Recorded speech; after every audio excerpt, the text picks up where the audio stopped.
हमारे बीच हैं रितेश देशमुख जी, जो वनवासी विकास समिति में छत्तीसगढ़ प्रदेश में जनजाति हित रक्षा में सह संयोजक हैं और वे वनवासी क्षेत्र में कार्य देखते हैं वनवासियों के बीच में। रितेश देशमुख जी के द्वारा जो छत्तीसगढ़ सामुदायिक वन अधिकार नियम है, जिसमें 2006 में ये बनना प्रारंभ हुआ था और 2007 में इसमें बदलाव करते हुए 2012 में इसको लागू किया गया था। इसमें वर्तमान में जो सरकार है इसने कुछ बदलाव किए हैं, तो उसके विषय में अपने बीच बात रखेंगे। नमस्कार। जैसा कि अभी आपको बताया कि सामुदायिक वनाधिकार कानून 2006 जो कि कहता है, जो कि केंद्र का कानून है कि जो हमारा वनवासी और जनजाति समाज है इस पर ऐतिहासिक अन्याय हुआ है, जो जिसका वह मालिक होना चाहिए था, अंग्रेजों के आने के बाद वह उसी क्षेत्र का नौकर जैसा बन गया है। इसलिए यह कानून उनको मिला है कि वह फिर से जंगल पे अपना हक दिखाकर उसका प्रबंधन, उसका उत्थान पहले की जैसा कर सके। इसके लिए उन्होंने बहुत से नियम भी बनाए और ये सारे नियम जो उनको अधिकार देते हैं, उनका नोडल एजेंसी के रूप में यह कार्य उन्होंने जनजाति विकास विभाग को दिया।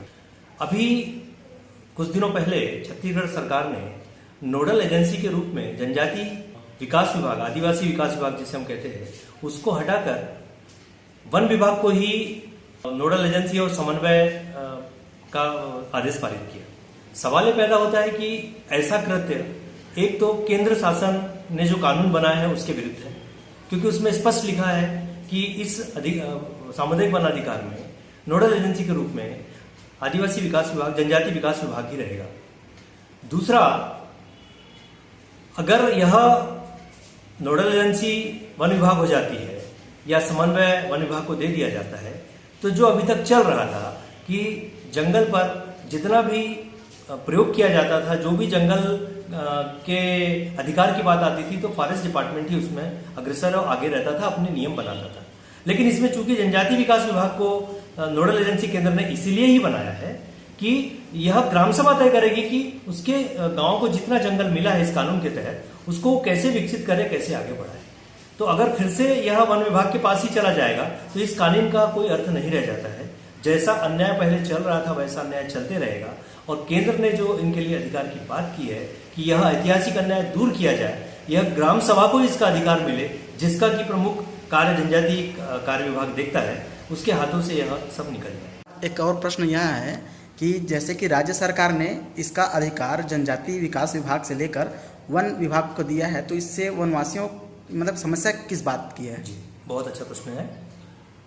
देखिए, आज जैसी जो व्यवस्था है वन विभाग की, अगर हम फॉरेस्ट की बात करें तो फॉरेस्ट में दो प्रकार के क्रियाकलाप चलते हैं। एक तो वन को काटना, दूसरा वन को संवर्धित करना, बढ़ाना।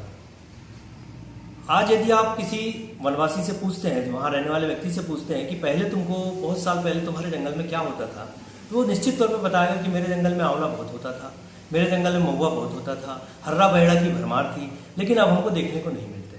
तो स्वाभाविक है कि वहां रहने वाला जो जनजाति बंधु है वो हमेशा सोचता होगा कि ऐसा क्या हो कि फिर से यह फसल वहां या यह पेड़ वहां उग जाए, क्योंकि वह उससे उनको बटोर कर लघु वनोपज के रूप में उससे आय अर्जित कर सकता है।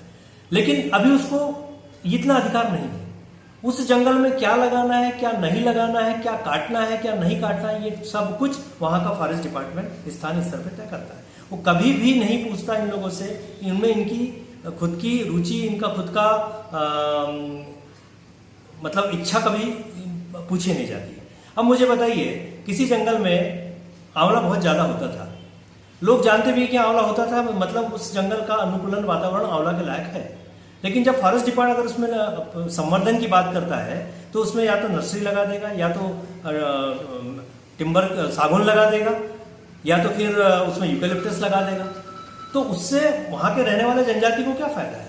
बांस कटेगा, पेपर मिल में जाके बेच देगा, सागौन बड़ा होगा, उसको ले जाके टिम्बर मार्केट में बेच देगा, डिपो लगा के नीलामी कर देगा। लेकिन वहां का जंगल में जो मूल बात होनी चाहिए थी, जिसका वनवासी को सीधा फायदा है, वह तो वो लगा नहीं पाएगा। लेकिन सामुदायिक वनाधिकार इसी एक बात के लिए अच्छे है। सामुदायिक वनाधिकार में स्पष्ट लिखा है कि यह सब तय ग्राम सभा को करना है। ग्राम सभा कहेगी हमारे जो पट्टा, जितना हक का हमको जंगल मिला है, उस जंगल पे हमें 5000 पौधे आंवले के लगाना है, क्योंकि 50 साल पहले यहाँ बहुत आंवला होता था। तो फॉरेस्ट डिपार्टमेंट की जवाबदारी है कि उनके प्रस्ताव को लेकर जाए, आंवले के पेड़ लाए, उसको वहां लगाए। अगर वो कहते हैं कि नहीं यहाँ बांस लगाना है, तो फॉरेस्ट डिपार्टमेंट की जवाबदारी है कि वह जंगल को बांस से आच्छादित करे, बांस उसमें लगाए, पौधे बांस का रोपण हो। तो यह सारा अधिकार ग्राम सभा को देना है कि हमारे जंगल का कैसे हम बढ़ाव करेंगे, क्योंकि हम इसके मालिक हैं। हमारे जंगल की चिंता हमें बहुत अच्छे से आती है।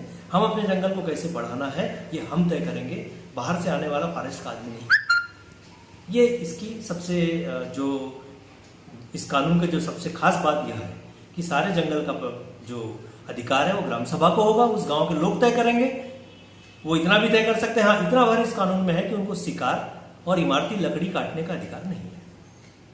तो वो भी ठीक है, या सही में कानून के खिलाफ होगा, इसके लिए फॉरेस्ट डिपार्टमेंट है। यदि कोई गांव का व्यक्ति ऐसा कृत्य करता है तो वह सजा के हकदार है, उसे बिल्कुल नियमों के आधार पर सजा दी जाए। लेकिन यदि उसे जलाऊ लकड़ी लेने जाना है तो आज ये स्थिति है कि वो सिर में गट्ठा लेके जलाऊ लकड़ी भी लाता है, तो फॉरेस्ट डिपार्टमेंट के लोग उसे रोककर उसको धमकी देते हैं, उस पर जुर्माना ठोकते हैं। तो कल को ये सब बंद हो जाएगा, गांव के लोग सब बैठ के तय करेंगे किस जंगल से कितनी लकड़ी लाना है, कैसी लकड़ी लाना है। जंगल में यदि कोई तालाब है, नदी है, तो उसमें यदि मछली का कार्य करना है तो अभी फॉरेस्ट डिपार्टमेंट को बोलेंगे कभी मछली के बीच नहीं देगा, लेकिन ये उस समय तय कर सकते हैं। उसके लिए वह सिंचाई विभाग, यदि उन्हें वाटर स्टेट के तहत कोई वहां पे तालाब बनाना है, अभी फॉरेस्ट डिपार्टमेंट को बोलेंगे, वो तैयार नहीं होंगे, उनका काम तो सिर्फ पेड़ लगाना है या पेड़ काटना है। कल को यदि उनको यह पूरे जंगल का अधिकार मिल जाता है और वो तय करते हैं, तो सारा इसमें कैंपा फंड भी होता है। इसमें सारे डिपार्टमेंट जो एक गांव के उन्नति के लिए काम करते हैं, वो सारा डिपार्टमेंट अपना इन्वेस्टमेंट कर सकता है। यदि उनको लगता है कि इस जंगल में एक ऐसा स्थान है जहां बड़ा डैम बना सकते हैं, तो वह उसका प्रस्ताव ग्राम सभा बना सकती है और सीधे उस विभाग को दे सकती है। उस विभाग की जवाबदारी है कि उस प्रस्ताव को स्वीकार करते हुए वहां का सर्वेक्षण कर उस बांध को बनाए, ताकि उससे उनको फायदा मिले। वहां यदि वो मछली पैदा करना चाहते हैं तो वह ग्राम सभा का प्रस्ताव बना के देंगे कि हमारे यहाँ ऐसी मछलियां पाई जाती है और वह मछलियां यहाँ पर हम उत्पादन कर सकते हैं। तो उस डिपार्टमेंट का मत्स्य विभाग का काम है कि वहां पर जाके इनकी वो व्यवस्था खड़ी करें। यह सारी बातें इस कानून के अंदर निहित है। क्यों? क्योंकि यह ग्राम सभा से सीधे जनजाति विकास विभाग से जुड़ गया है और जनजाति विकास विभाग के अंतर्गत जनजातियों के विकास के लिए जितने भी विभाग बने हैं वह सारे सब सम्मिलित होते हैं। इसीलिए सारा अधिकार नोडल एजेंसी के रूप में जनजाति विकास विभाग को केंद्र ने इसमें दिया है। अच्छा, मतलब अपन ये कह सकते हैं कि जो पहले जनजाति विकास विभाग का काम था, पहले वो लोग भी नोडल अधिकारी, मतलब जो पहले, मैं क्षमा चाहूंगा आपको रोका, यह जनजाति विकास विभाग का काम नहीं था। पहले तो किसी विभाग का काम नहीं था। जंगल का अपना एक स्टेटस हुआ करता था, वहां रहने वाला आदमी अपनी पारंपरिक सीमा के अनुसार कार्य करता था। यह तो अंग्रेजों की आई हुई, अंग्रेज ने जब देश को गुलाम किया उनके द्वारा दी गई विसंगति है कि उन्होंने फॉरेस्ट डिपार्टमेंट का निर्माण किया 1927 में। आज हमारा यह दुर्भाग्य है कि भारत देश में आज भी वन पे जो जितने भी नियम लागू होते हैं वह सन 1927 के वन अधिनियम के तहत होते हैं, जबकि आज हमारा देश स्वतंत्र है। और आज इस स्वतंत्र देश में इस अधिकार को, जो कि पहले से पुरातन समय से जनजाति को था, वापस देने की बात आ रही है। तो फिर से यह बात आएगी कि नहीं, यह वही वन विभाग को दे दिया जाए जो ब्रिटिश ढांचे पे काम करता है। तो फिर इनका अधिकार कहाँ गया? यह कानून का अर्थ क्या रह गया? अंतिम प्रश्न मेरा यह है कि अभी वर्तमान समय को देखते हुए यदि हम वनवासियों की हित की बात करते हैं, उनकी विकास की बात करते हैं, तो अभी सरकार को क्या करना चाहिए? इसमें सरकार को जो केंद्र शासन ने जो कानून बनाया है उसको देखते हुए सामाजिक वन अधिकार के जितने भी दावे हैं वह देने के लिए अति शीघ्रता दिखानी चाहिए, क्योंकि सरकार को भी चाहिए कि इस विषय की संवेदनशीलता को जानते हुए कि यह ऐतिहासिक अन्याय है। मैं बार बार इसका प्रयोग इसलिए कर रहा हूँ कि वास्तव में वन क्षेत्र में रहने वाले लोगों के लिए यह ऐतिहासिक अन्याय है और बहुत अच्छा मौका है कि उस अन्याय से इनको दूर किया जा सके। जो जंगल का ये पहले मालिक था, फिर से इनको मालिक बनाया जा सके। यह सामाजिक वन अधिकार उसका पूरा उन्हें अधिकार प्राप्त, यह कानून उनको अधिकार देता है, तो उससे उनको वंचित ना किया जाए। फिर से वन विभाग को ही अगर आप सब दे देंगे तो कुछ बदल नहीं होगा, जैसा चल रहा है वैसा चलेगा। पूरे जंगल पर फॉरेस्ट डिपार्टमेंट का अधिकार होगा, जनजाति का नहीं होगा।